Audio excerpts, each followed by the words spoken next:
You're listening to the Turing Podcast, a production of the Alan Turing Institute, the UK's National Institute for Data Science and Artificial Intelligence.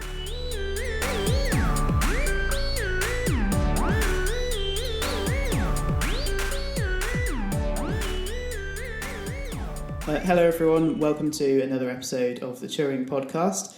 I'm Ed Calstry and I'm here with my colleague Joe. Joe, how are you doing?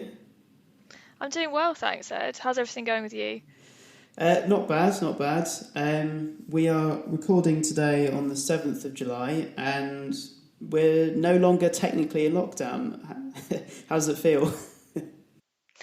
I mean, I haven't been to a pub yet, No, so me that neither. feels... I've not had my haircut yet. Yeah. So the main things have stayed the same.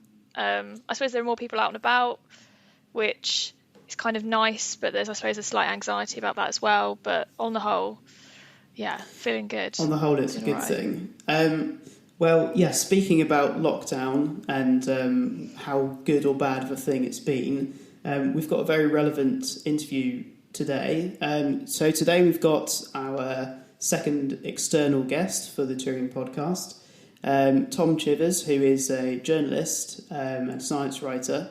We're discussing with him some of his recent articles during Covid19, all of his opinions on government policy and everything that's been going right and going wrong during the pandemic.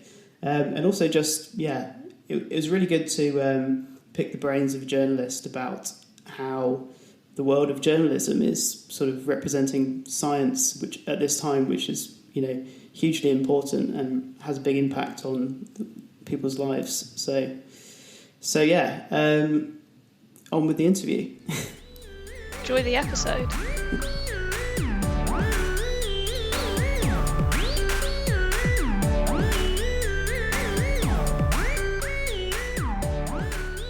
Hello everyone, welcome to the Turing Podcast. Today we're speaking with Tom Chivers, who is a science writer and journalist who's previously worked for the Daily Telegraph, Buzzfeed UK, and now writes for the online publication UnHerd. His writing often focuses on topics such as rationalism and artificial intelligence, and he's authored a popular science book titled The AI Does Not Hate You, Superintelligence, Rationality and the Race to Save the World. Today, however, we're going to chat to Tom about some of the articles he's written during, for UnHerd magazine during the Covid-19 pandemic, get his thoughts on how the worlds of science, the media and the government are handling the crisis. Tom, welcome to the podcast. Hello, thank you for having me. So I'll kick off, Tom, by saying just you're involved in the Oxford vaccine trial as a participant. What's your experience been of that so far, and tell us a bit about the trial itself. Okay, sure. Yeah, I mean, I've only so far done something I hadn't realised when I signed up for it. I was sort of trying to be good and trying to do the decent thing and be helpful. What I hadn't realised, because I didn't read the small print, was you have to do a swab test every week for the next year. No. Yeah, no, exactly. I mean, it was almost certainly in there. And if the trial turns out, if they end the trial early, then I don't have to do it every year. But I did my first one last Friday, and I kind of don't want to talk about how horrible it is because it will put other people off getting involved in the trial. But I just stick this thing. Like first, you stick it. You can't see because this is radio, but I stick this sort of 6-inch stick down the back of my throat and swirl it around on my tonsils, and I'm retching and gagging, and then stick it again, stick the same slobbery bit up my nose, swab it around up one nostril right as far back as it'll go, so I'm sneezing and my eyes are watering, and then do it up the other nostril, and I have to do that. So what day is it? Wednesday. I have to do that in 2 days' time again, and I'm already dreading it. But yeah, I feel your pain because I had to take a COVID test at one point, and which tested negative, but I had to go to a drive-through and do exactly that. I don't know if this has been your experience. Like, do they actually help you do it? Because no. They gave me 4. My next appointment is a month later, so they've just given me 4 sets and sent me home. They've linked you to a YouTube video of a nice friendly doctor talking you through it, and they give you there's a Again, there's no point in showing you because this is radio, but I've got an instruction leaflet, and it all seems pretty, it all looks fairly manageable. It's like the the safety instructions on aeroplanes, and everyone's looking like calm as Hindu cows, as they say, and when they're all having a water landing at 600 miles an hour. It's like that. Everyone looking very calmly while they jab things up their noses, and actually, it's really traumatic, and I hated every second of it. But other than that, my experience has been very positive on the 2 times I've been in. They go in, you get met at the. There's someone at the door of the hospital, and it's weirdly it's the old Royal Homeopathic Hospital in London, which I find really odd, right? Because this is quite serious scientific piece of work, and I'm going to where where Prince Charles gets given his mad quack homeopathy nonsense. God, I've forgotten he was into that. Yeah. Yeah, I mean they all are. I think So you go in there and you get your hand sanitized, and they give you a mask to put on and all that sort of stuff, which has actually been really handy because I now have 2 masks that I didn't have before. And then they take blood and make sure you haven't already had it, and then you go home, and then a week later once it's been shown that you haven't got it, you go back in. They sort of mix up your own little dose of cocktail of vaccine, like a cocktail, and then they give that to you, and it's all they have to talk you through this. They have to talk you through. This probably won't happen, but there's and there's been no examples of it so far. Most people only get maybe a little fever, but there is a small chance that you'll have a gigantic anaphylactic fit and land on the floor twitching. So we need you to sit here for 15 minutes just to make sure that doesn't happen. But obviously they have to say all that stuff because it's part of the ethics review board stuff, but it was perfectly well it's completely safe and fine, and they give you it's placebo controlled. It's controlled. I shouldn't say placebo because the non-intervention arm was a meningitis vaccine to so that in case I did get some mild reaction to it, 'cause lots of people get a fever or a headaches or something. Yeah. That's they give interesting. they give you a working vaccine for something else. So that you don't then go, oh well, I've now got 24-hour headache and fever, and chills and bone aches. It probably wasn't the saline solution. So they want you to be as unsure as possible over whether you've had the vaccine or the control.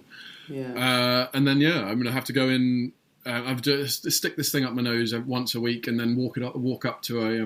It has to be like you have to do it in the morning and get it to the priority post box as soon as possible, because otherwise it doesn't. It'll go off or whatever if you leave it in the thing for too long. And then they're going to check me up after 1 month, 3 months, 6 months, and a year, and see if I've got antibodies and see if I've got see if I've had the virus. I mean, it's genuinely interesting, and there's a 50-50 chance I've been vaccinated, which is quite cool. 50-50 minus the chance, of course, that the vaccine doesn't work, I suppose. But and then which I'd assume is quite high. I mean, there's lots of different vaccines at trial at the moment, right? And yeah, don't harsh my buzz, man. Yeah, yeah, Ed. But yeah, then and if it turns out it does work and they end the trial, then they'll tell me whether I was in the placebo or the control or the intervention arm, and then they'll give me the real vaccine if it does work. So I mean, it's really interesting. It's quite interesting being involved and sort of seeing this science going on, and I quite like you sort of see like the people who are running it obviously realize, crikey, this is an amazing data set, so we're going to get all this information from all these different people. So they're also trying all the other things, seeing what else they can get. They're getting us to do an exposure questionnaire each week. Say, have you been in a room with other people for more than 5 hours this week? Have you been working? Have you been on public transport? And presumably, and so then they can get at least, it'll be self-report data, so it won't be super reliable, but they can at least, if it turns out that there's a gigantic difference in the number of people who clicked yes, I've been to the pub, and they all get the virus, or loads of them get the virus, then you can learn other things about the behaviour of the virus from this study, because there's this, there's going to be 10,000, n equals 10,000 or something sample size, and so there's a real opportunity to get loads of information, not just about whether this specific vaccine works, but about loads of other things. And I think it's really interesting seeing them sort of piggyback all these other things on the back of this one study. It makes sense, because if you're the sort of person who's signed up to have something injected into your body, you're probably the sort of person who doesn't mind filling out a few extra surveys. Yes, exactly. We are it's a nerdy way of contributing to society, isn't it? So I was really pleased to be able to help out a bit, and like I say, it's a bit of enlightened self-interest in that it means that I'm more likely to actually have the vaccine, which means I'm more likely to be able to, I don't know, relax a bit when I go and visit grandparents and things like that. Take my kids to see their grandparents. I've enjoyed it is definitely the wrong word. It has been completely horrible, jabbing things into my face in this really unpleasant way. But it's been really interesting and slight and has the nice sort of double-sided bonus of being both good for society and also in my own self-interest. Is there? Do you know much about the vaccine itself? How it works? Is it? Because I'm just trying to think. I'm not an immunologist by any stretch, but I know that there are different kinds of vaccines. I know that there's one which was being tried, which is an RNA vaccine. Is yes, this is not that one. I think that is the Imperial. Oh, okay, I did write a big thing about all the different vaccines were, and I've now written so many different things about Covid-19 that I've completely forgotten all of them. We don't need to go into the details of the biology. Yeah, but no, this one is an adenovirus. So they are using another. I think a sort of a cold virus, rather like. I don't know if it is itself a coronavirus, but it is an adenovirus of a cold which infects, I think, some kind of monkey, and it. So they've altered it so that it can no longer spread, can no longer infect humans, or possibly not even duplicate. So it can't duplicate within, can't even duplicate within your body. It would be pretty bad if it did, I suppose, actually. So obviously not do that. And then they have taken the protein from the spike. The famous picture of the coronavirus has spikes coming off it. Basically looks like an old sea mine, like the things in Finding Nemo that the sharks get blown up by. And the spikes coming off the sea mine shape are this particular protein, which it uses to sort of interlock with cells or get into cells. So they've taken that protein, recreated it, and put it onto this adenovirus, and then hopefully the hope is that your immune system will learn that virus, that protein from the adenovirus, and then when it turns up for real in the form of the coronavirus, it will be sort of have the troops ready to go and attack it. So knock on wood and so on, but that's the idea anyway. So essentially, to just what that boils down to is they've taken a Covid-19 or a SARS-CoV-2 protein, stuck it on a cold virus, and that's what they're hoping is going to. Our immune systems or the immune systems of the participants will recognise. Yes, you make that sound extremely low tech, as I'm sure it's incredibly difficult and complicated, but that is exactly what they do. I don't know how they come up with these ideas, but they're good. They're very interesting. Okay, so we're living through a time where perhaps more than ever, the general public is relying on statistics produced by the media, the government, and ultimately by scientists to inform how they should behave in public. One of the key stats during the pandemic has been the R value, otherwise known as the reproduction number, which tells us the average number of people that an infected person is spreading the virus to. This value has been fluctuating over time, but can you explain why the R value increasing may not always mean that the virus is getting further out of control? Yeah, well, this was really interesting because, there was one particular point in, probably April or thereabouts. I should have my pieces up in front of me, really. But when it was noted, and Professor John Edmonds said this in a House of Commons Select Committee hearing, that the R value had gone up from about, he said it was probably between 0.8 and 1 or something like that. And if you'd asked him a couple of weeks ago, it would probably said it was been 0.6 and 9. So it has been going up. And that sounds bad, right? Because it sounds like the average person who was infected has gone up. But the trouble is, firstly, the R value is really confusing. When you've got hundreds of thousands of people with the disease and spreading it, then the average really matters. But it can go wrong in various ways or become confusing in various ways. At the moment, for instance, there's really very few people who have the disease in the UK or in most of Western Europe, really. And there was a slightly horrifying bit about a couple of weeks before I was speaking to you, where in Germany, the R value suddenly leapt up to 3.5. It had been at sort of 0.7 or 0.9 or something. Suddenly leapt up to 3.5. Everyone's going, what the hell's going on here? But all that had happened was literally one meatpacking plant in Dusseldorf or somewhere had, I shouldn't say in Dusseldorf, somewhere in Germany, not some random, anyway, and it had a huge outbreak. Something like 1,000 people got the virus, and they were all traced and it was contained and so on. But for that one day, that brought the average, because there are so few people around the country, that one local outbreak brought the average number of infected per person up from 0.8 to 3 or something like that. So when you're dealing with small numbers of infections, these single super spreader events can gigantically alter the overall sort of effect, the overall size of the R value. What also happened, what's complicated, and this is a thing. See if I can explain Simpson's paradox on the radio. It's going to sound, normally you're supposed to do it with diagrams and everything, but this we'll give it our best shot. What also happened back in May was when Professor John Edmonds was talking about it. There were sort of two separate quasi-independent epidemics going on. There was one in the wider community, and there was one in care homes and hospitals. And the one in care homes and hospitals had a naturally somewhat higher R. It was spreading more easily around these enclosed spaces like hospitals and care homes than it does in the wider community where people can be outside. And in both places, the actual number of people getting it, who had the disease was dropping. But because it was dropping faster in the wider community, the impact of the smaller number in care homes was going up. So if you imagine there's 10 people in the community who each give it to 2 people, and there's 10 people in the care homes who each give it to 3 people, then the average, the average is 2.5 or something like that.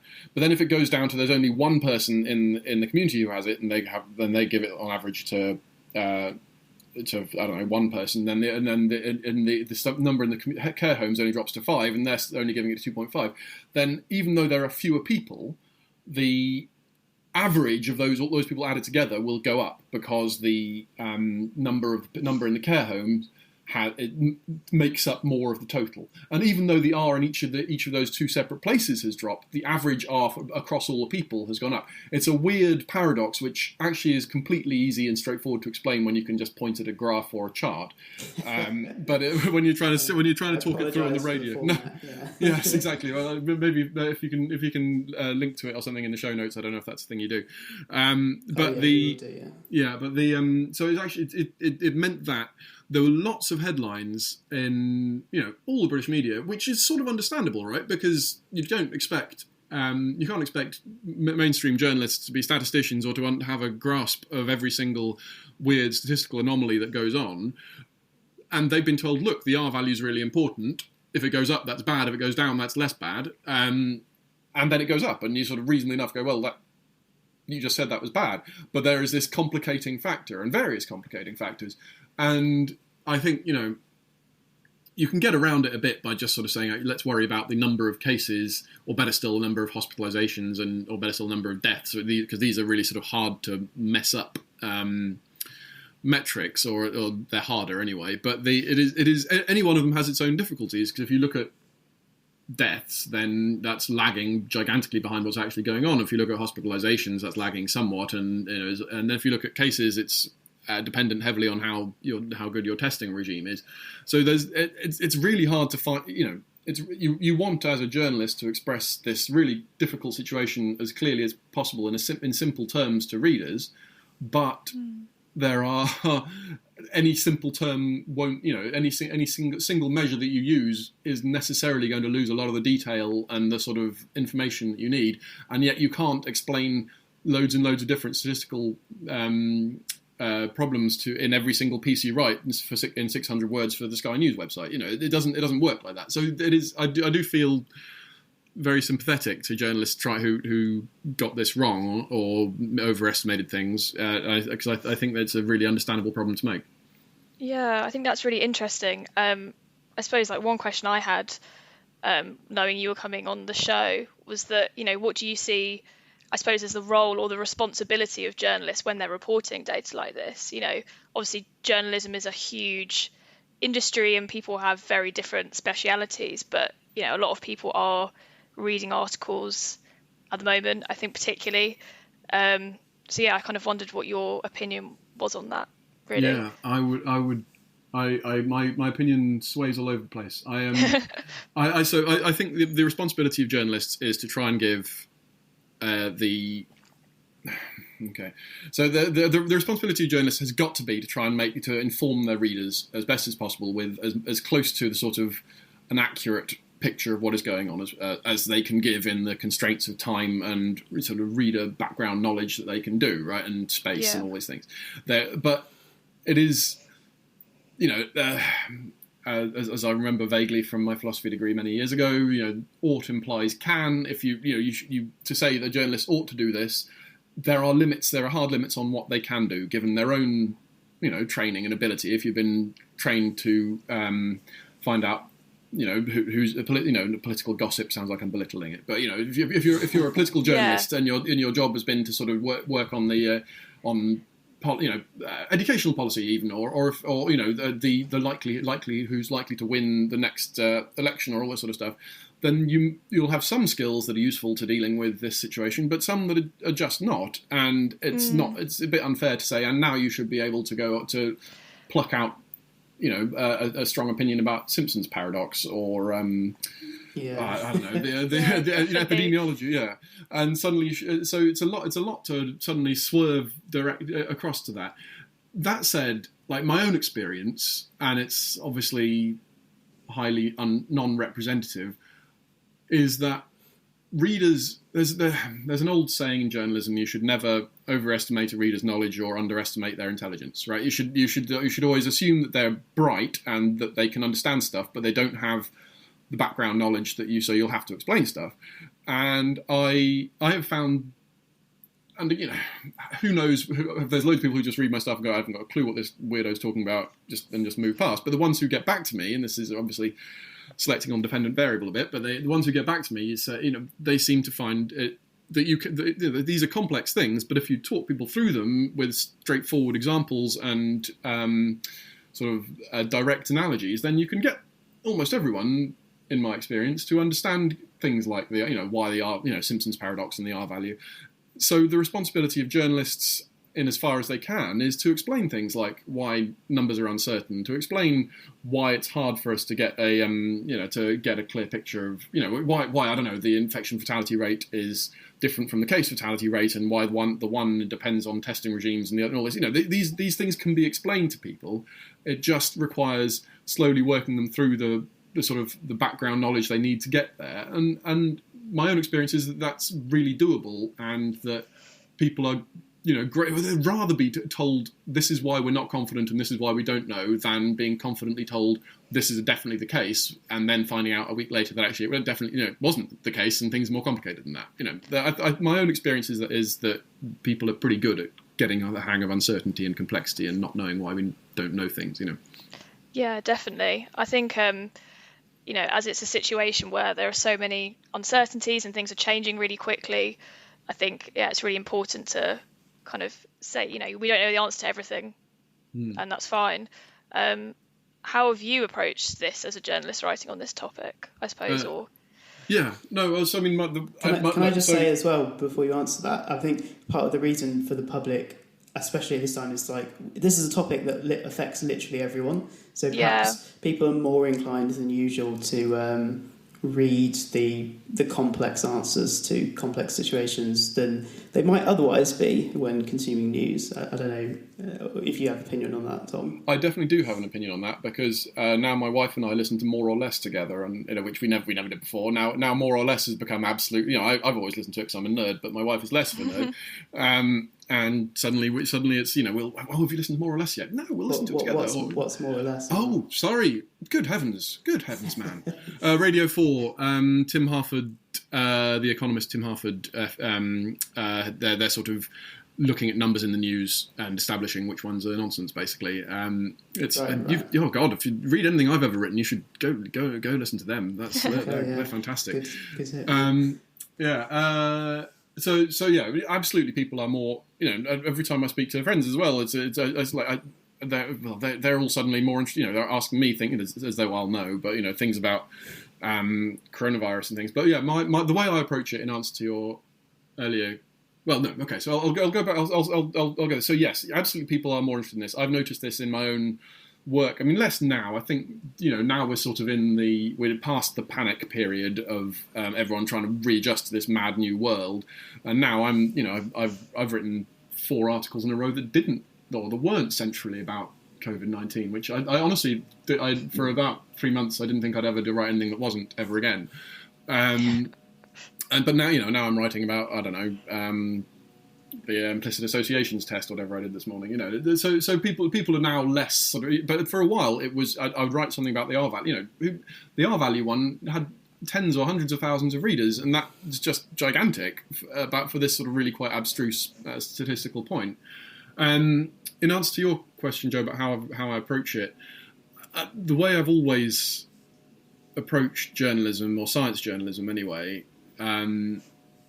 Is a sort of translator, I guess. You go and speak to really clever people and you write down what they say, and then you try and make it accessible to a more general readership, because you speak to someone who's a world expert in the impact of social media on social media and psychology or whatever like that, and they might be absolutely brilliant, but they're used to writing scientific papers. They haven't had a 15 years or however long I've been doing this, of trying to write things for general audiences. So they don't have, they've got what Steven Pinker calls the curse of knowledge, of sort of you don't know what other people don't know, so you drop in the jargon and none of it makes sense. Yeah. Whereas you get that. Imagine speaking to the AI guys quite a lot. Yeah, I work in the comms team, so at the Turing. So yeah. No, exactly, and it's sort of the complicating scientists thing. With our jargon, what we like. I know. But it's like, you have to use jargon because you need to compress complicated things into short bits. If you had to always explain what neural networks were or something like that, some less basic example, I don't know, then your scientific papers would be 400 pages long every time, and it would be no use to anyone. So you need to use these simple things that sort of tag this is a complex idea here, but that we don't, the general audience doesn't have sort of access to that jargon. So they need it all explained to someone else, explained through someone else. And my job is, I think, to speak to these clever people. I'm trying to, and I'm well versed enough in science and sort of have a reasonable grounding in most of it to be able to ask the sensible questions that can then sort of push the scientists into the areas that I think will be interesting, and then I can then turn that into something which normal humans can read. I literally describe myself as a translator between scientist and human, and I think that is. I don't know. There's also there are loads of other ways to do good science journalism. There is investigative science journalism, going and finding out malpractice. People like Stephanie Lee at Buzzfeed are fantastic at that, and I've done a bit of that, and I think it's really worthwhile. But I think the thing I enjoy doing is explaining stuff to people, and that involves understanding it, and that involves going to speak to someone and getting it explained to me. And so I find that really fulfilling and interesting. And I just like I love this sense of becoming a sort of quasi expert in something for 24 hours and then forgetting all of it and moving on to something else. That's what we're trying to do. So yeah. Yeah. So Tom, one of the main challenges for the world's governments during the pandemic has been how to balance the risks presented by the virus itself. And those associated with measures taken against the virus, most obviously the lockdown. Whilst journalists aren't the one making the decisions at the end of the day, their words, of course, have an impact on the public perception of relative risks. How do you think about how to write about risk as an informed data journalist? For example, you've written a bit about the particular problem of school closures and how these have been detrimental to mental and physical health of children. And you conclude a recent article with, quote, "The societal costs are mounting and the risks of reopening schools in a managed way look small." Yeah.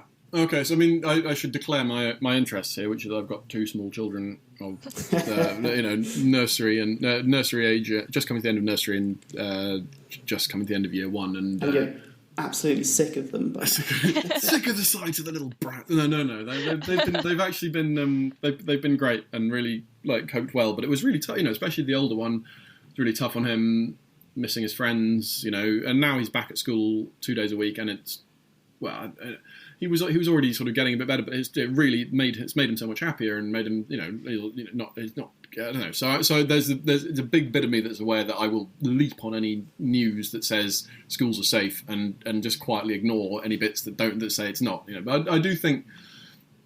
So speaking to an epidemiologist early-ish on in all this, back in March or something like that.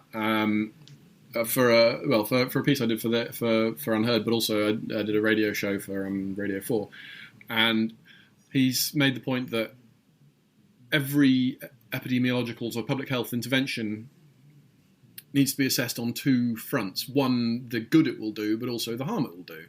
Like if you ban fizzy drinks, you might reduce obesity, but you will also cost lots of people. You'll cause an impact to the economy, and you'll make a lot of people not be able to have a thing that they want, which presumably makes them happy because they can have it.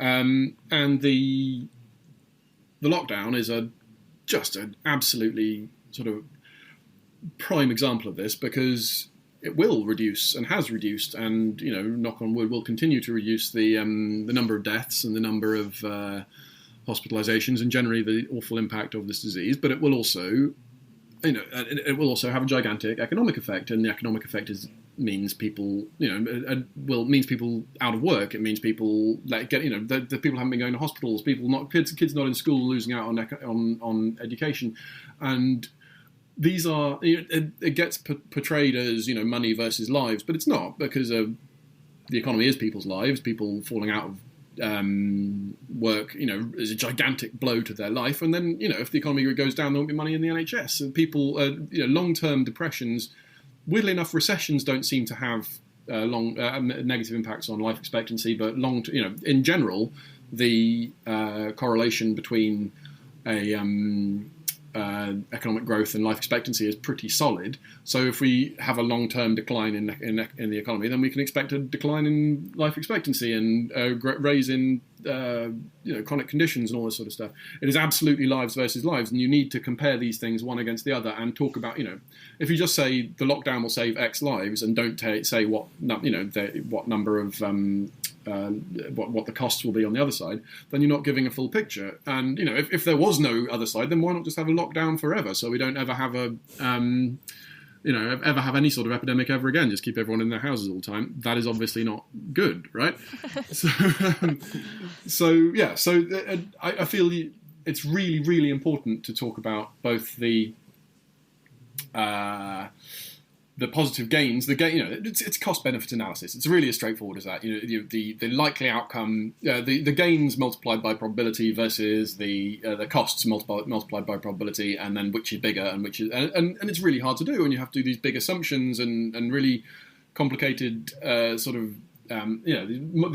models that have gigantic hundreds of variables and complicated assumptions and everything that spit out these numbers, which are with huge uncertainty intervals, and you're making gigantic decisions under enormous uncertainty. And I'm really, really glad it's not me having to do it, but you do have to take into account both the likely benefits and the likely costs. Is really the very basic point that I'm making.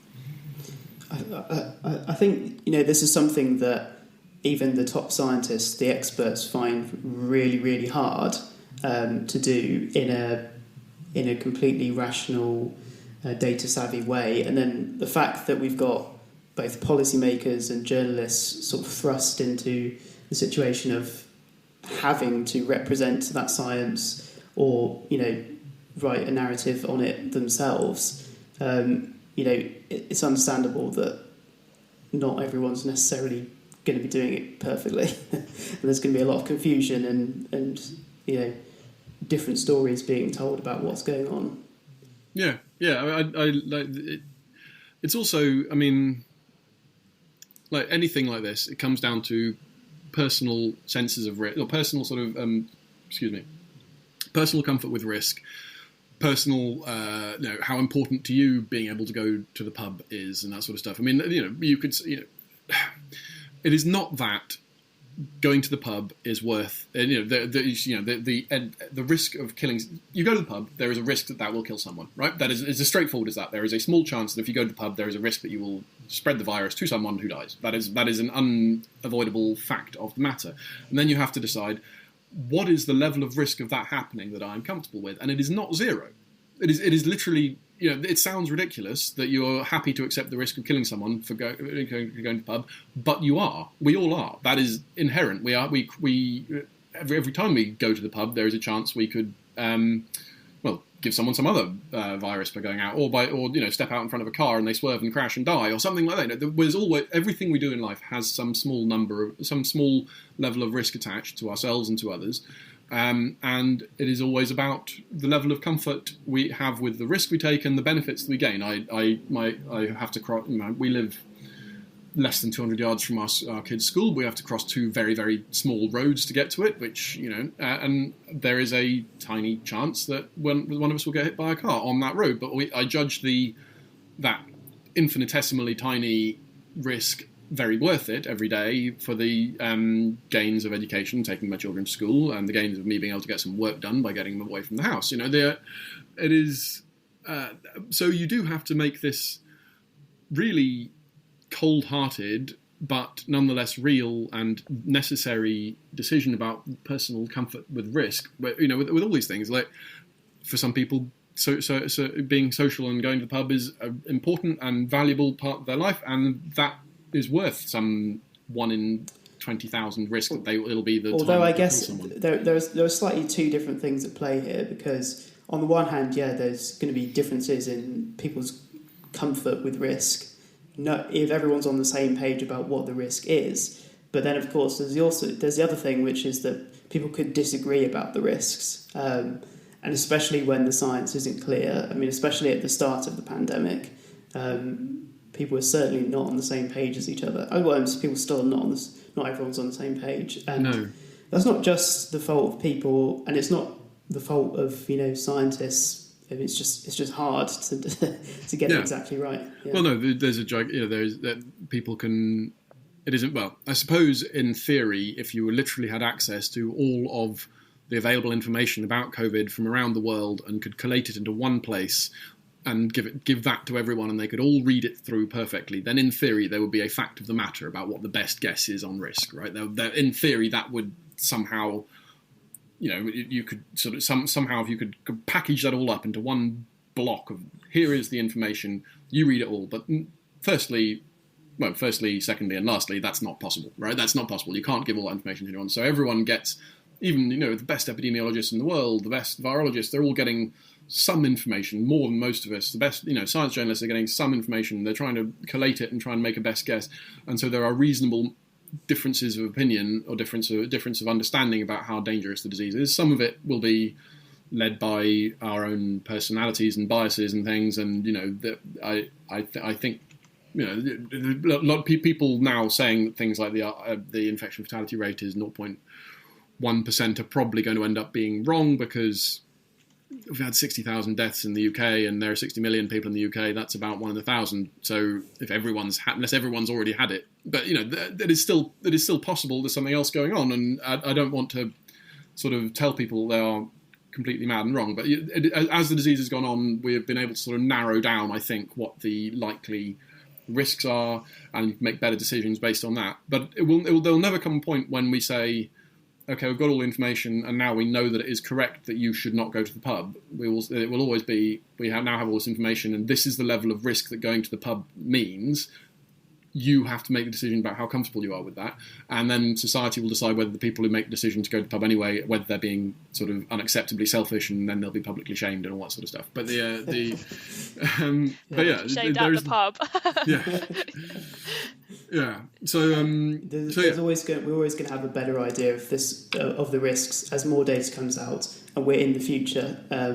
You could say, I'm going to make a terrible joke, that you get 20/20 hindsight, but Yes. Oh yeah. That year, I have to say, I've been seeing a surprisingly small number of 2020 vision jokes going around. I guess because it just seems so obvious. Too bad. That's the problem. Yeah, but I'm pleased that you felt able to do it. It's a safe space here. Yeah. My producer, who's currently on mute, will have to edit that part out for me to save face. So what are some of the challenges that the UK and other countries face when deciding which policies to adopt to mitigate the spread of Covid-19 and which lockdown measures to ease, when there's so much still unknown about exactly how the virus spreads? Is it possible for governments to run controlled experiments, or do we have to rely on looking at how things have been done in different countries and try to extrapolate what works from that? I think I don't want to speak for ethics boards of universities around the country, but and it depends what, of course you can run a controlled experiment on a vaccine trial, but can you run a controlled experiment on school closures, for instance? I mean, how would you do that? Would you randomise local authorities? I could not see that getting past an ethics board. You probably have more experience with ethics boards than I do, but I think that sort of thing is really unlikely to be acceptable, which is a shame on many ways, because then you could get this information much quicker. What you can do, and what has been really handy, so with masks, for instance, Germany being federal, and I think even at lower than federal level, but certainly at federal level, the mask policy was introduced not by the German government, but by at these lower, more local levels, and then you can use that as a sort of natural experiment, sort of quasi-experimental design, and see, the country, the states or departments where the masks are introduced earlier, they see drop off in infectious rates earlier, and they and then you can sort of get finer grained detail, and that these sorts of things will create these natural experiments, and I think that that is a good reason to hand out some control to lower authority, to the lower level, more local authorities. If we said, and to some degree, I suppose we have, there is, but it goes down to schools and things. If we said to local authorities, you can open schools or not as you choose from this date, and then keep an eye on which local authorities had schools open. Does it impact things?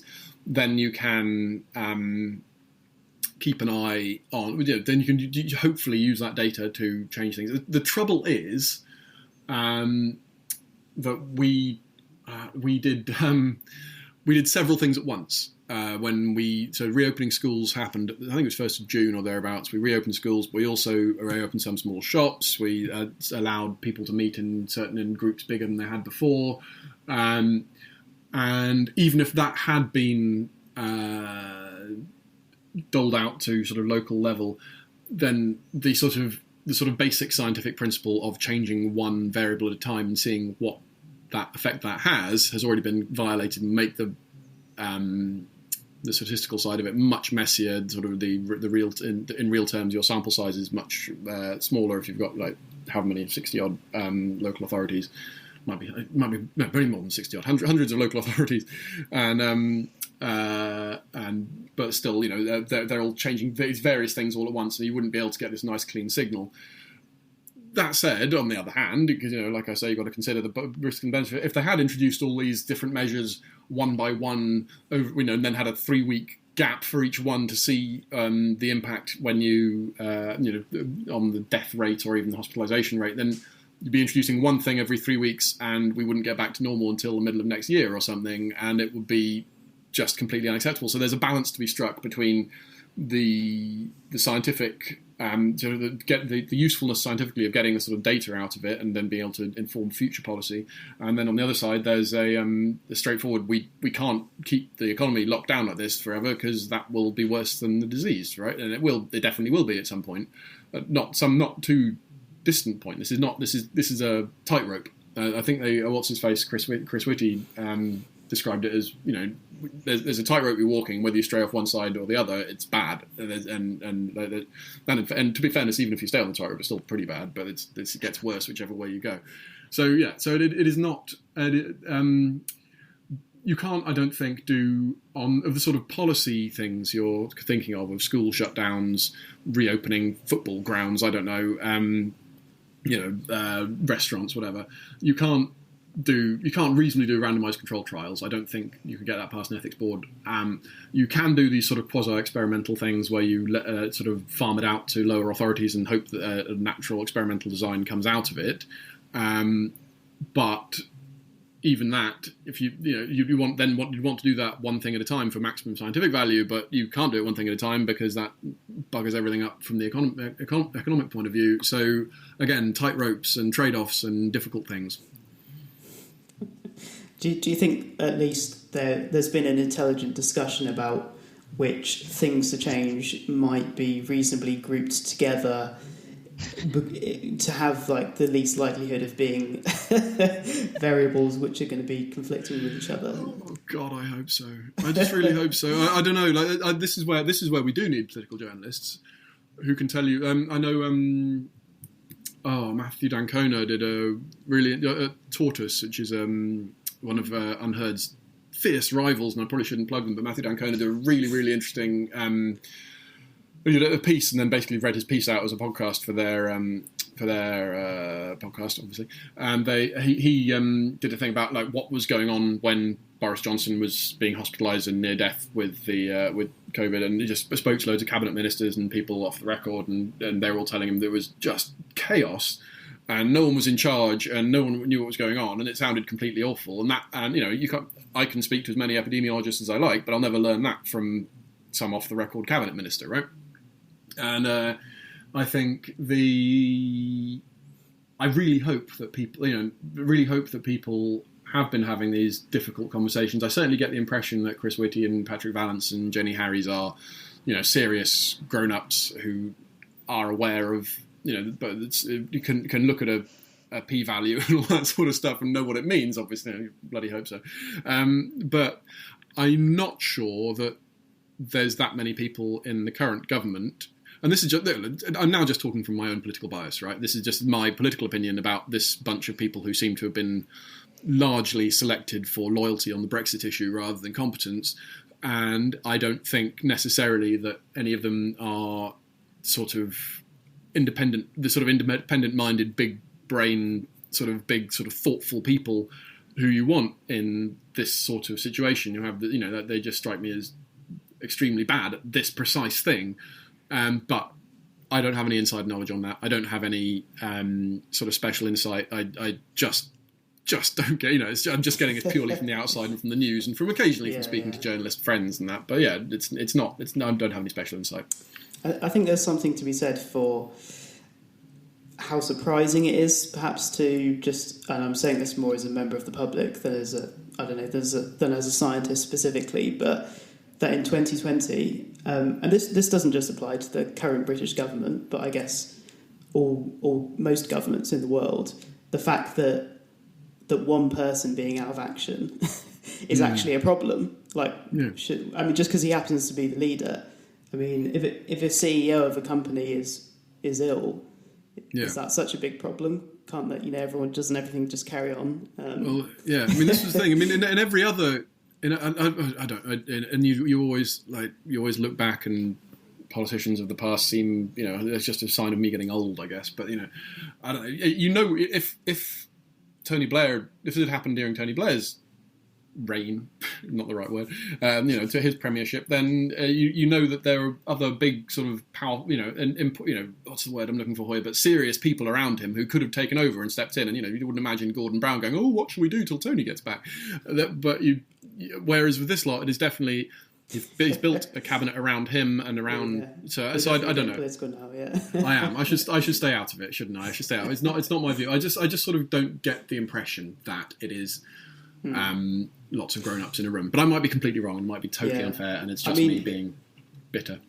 Yeah, but I think like I said, regardless of that, it shouldn't matter. That's the organisational structure should be such that whoever the people are is less of an issue. But yes, it should be resilient, and it's a bit of a tangent there. But anyway, back to other things. Back to COVID-19. Yeah, an easier topic to talk about. Yeah, a cheerier topic. Okay, so my final question on the topic of COVID-19 then, and this will be more of your opinion, but based on everything you've learned on the research you've done for your recent articles, given the state of things like contact tracing efforts and other policies that are going on in the UK, how likely do you think it is that we'll see a second wave of COVID-19 in the UK? Oh no! This sort of thing I should do, like one of those Philip Tetlock style super forecasting things, and say 60% and all that sort of stuff. But I'm going to be quite cowardly and say I don't know, because there's so much like uncertainty about what will happen when winter comes around again. At the moment, if you look in, I saw someone saying today, if you look in Texas, it seems to be taking off, and that one hypothesis is that's because in the Texas summer everyone stays indoors, and that's what makes it spread. Or whether it's to do with while it's nice and everyone's outdoors here, it'll be all right, and then we get to winter and people won't be able to drink in parks or sit in pub gardens or whatever. So my instinct, I remember I did write about this, and I suppose I said it seemed pretty unlikely. And one thing that someone pointed out was that it's not coming at you out of a clear blue sky anymore. There are long-term differences in behaviour that we all have. I mean, it'll be a long time before I shake someone's hand again, right? That's just been knocked out of our normal behaviour now. Standing really close to someone inside their house, I did for a little bit. Still not that close, but like a metre or so away, and around a friend's house recently, and it felt weird. And I didn't like it.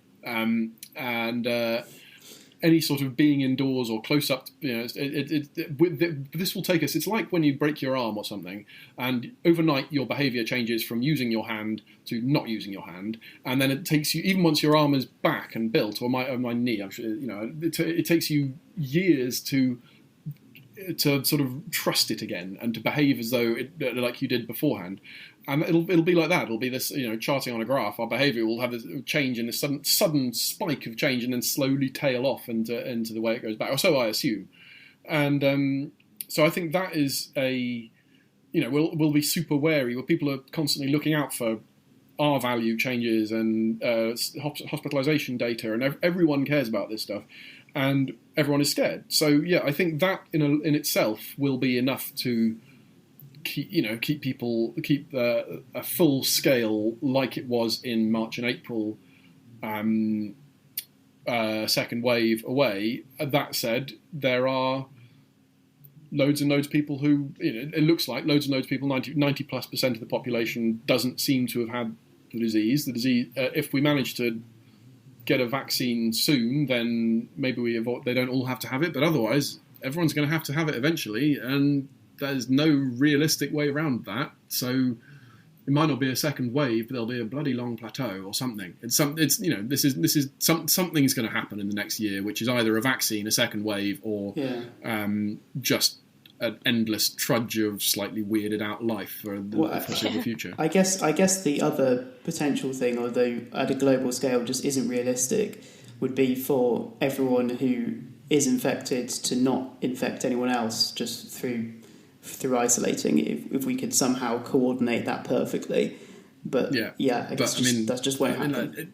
Ending smallpox was a gigantic multi-year thing, multi-decadal thing. Even after, when was it ended? It was like just before only a few years before I was born. I think in the 70s sometime. Might have been 50s, and they had smallpox vaccine since the 1860s? It took 100 years thereabouts to end smallpox. Smallpox was never as prevalent in the well, it's probably comparably prevalent actually, in the population to COVID-19. No, I think about 10% of people got it in their lifetime. It was not as infectious. It was not as widespread. It was this. I'm sure someone will correct me if I'm wrong about these, but it is a comparable size problem. It took 100 years to get rid of with a vaccine. We are not going to be able to get rid of this with just getting everyone in every country in the world out of circulation. I mean, how do you do that in India? It's just not possible. There isn't a social safety net to support the people who are going to have to stay off work for however long. There's far more people crammed into far smaller spaces.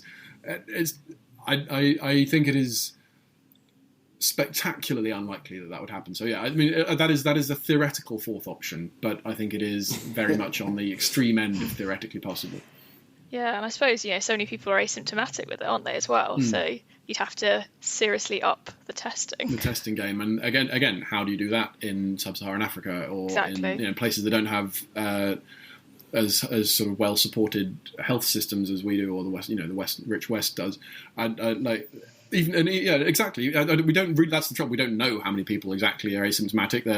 I'm sure there's been more information come in that I should be on top of, but I'm currently not. But whether it's 10% or 25% or 50%, it's not going to be much more than that, probably. But even any of those things means a significant number of thousands of people walking around without symptoms. There's also the pre-symptomatic as well as the asymptomatic. So people who then go on to get symptoms will themselves have no symptoms for a bit, but apparently are infectious. So it is, you're not going to be able to get rid of it that way. Well, I wasn't proposing it as a strategy. Sorry, I do apologise. I think I might have taken that a bit too seriously. No, I'm only joking, but no, I mean it's an interesting thing to logically rule out, I guess, because some people, I guess you could assume that, but it's just really, it's not realistic. No, but you could get it down to such low levels that testing and tracing becomes feasible. But if you look in places like South America, I think the virus is accelerating at the moment, and there's places that don't have. And North America. Yeah, well, yeah. I shouldn't laugh. That's it's worrying, isn't it? But you see these things happening faster and faster, and it's not. We can keep it under control here, and we'll have to start keeping borders, quarantines at borders and things. I imagine that probably becomes a good idea at some point when our own level of virus is low, and many other countries have it really high. But it's not at the moment a place where we can do where the world can rely on testing and tracing at that sort of level. Cool. Well, Tom, thanks very much for coming on the podcast. Before I let you go, I'm going to ask you a bonus question on an unrelated topic, but it's a topic that's very much of relevance to the Turing Podcast, though actually we haven't really done many episodes on it yet. The topic is artificial intelligence, and you yourself have written a book about this. Yeah. But as a bonus question, this is, to what extent do you or do you not consider artificial intelligence as an existential threat or major catastrophic risk in the same kind of category as the pandemic we're currently facing? I think it is. Okay, so this was I don't want to give away the ending of my book too badly, but this was like the big question that comes up at the end. Yeah, I know. Please do read it. All good bookstores, etc., etc. But if you do surveys of artificial intelligence researchers, they say that it is something like 90. The median guess is something like it's 90% likely that there will be a something that we call a human level intelligence, or better than human level intelligence, and whatever that means, by 2075. I think so, comfortably in my children's lifetime, possibly in mine, if I manage to avoid the cars that I was talking about between here and my children's school. They also say, if you ask them, there's I think I can't remember, but something like a 15. The average median guess is a 15 or 20% chance of, when it does arrive, I'm trying to remember the exact phrasing, very bad, in inverted commas, outcome, brackets, existential catastrophe. This is from surveys done by Nick Bostrom and people at the Future of Humanity Institute in Oxford. And they, so the very existential catastrophe means everyone dead, or something comparably bad that means humanity never gets out of, did you say 25%? 15 to 20, I think, 15 to 20% chance. Right. And if you take that at face value, then that's really, really scary. And even if you don't take it at face value and you say, well, do the Bayesian thing of, well, let's apply that to my priors or whatever, we could thought it was pretty unlikely before, and you could say maybe it's now I in the book I just say, like, let's arbitrarily say that you're all a bunch of AI geeks and you probably think AI is more important than it is. So let's just knock that down by an order of magnitude and call it 1% chance, right? That's the 1% chance. That's about twice as likely as my children dying in this car crash that I keep talking about for some reason. The a lifetime chance of someone dying in a car crash is about 0.5% in Britain. We don't think that is a silly thing to worry about. We think that is a perfectly sensible thing to worry about. We dedicate lots of public money to it and education, and I hold my children's hand when they cross the road. We take this stuff seriously and try and reduce the costs of it. And I think a 1% chance of everyone dying, which cashes out, I suppose, comparable to 1% personal risk, I think is totally worth taking seriously, and it might be higher than that. And I see people like Stuart Russell and so on, and taking it seriously and writing books about how it can go terribly wrong. I see the smaller scale sort of. I mean, it's all just you give an AI a reward function, it will try and maximize that reward function, and that reward function might not align very well with what it is you actually want, right? The paperclip maximizer, I don't know how much or listeners will be familiar with it, but I mean the classic example is YouTube's recommendation function.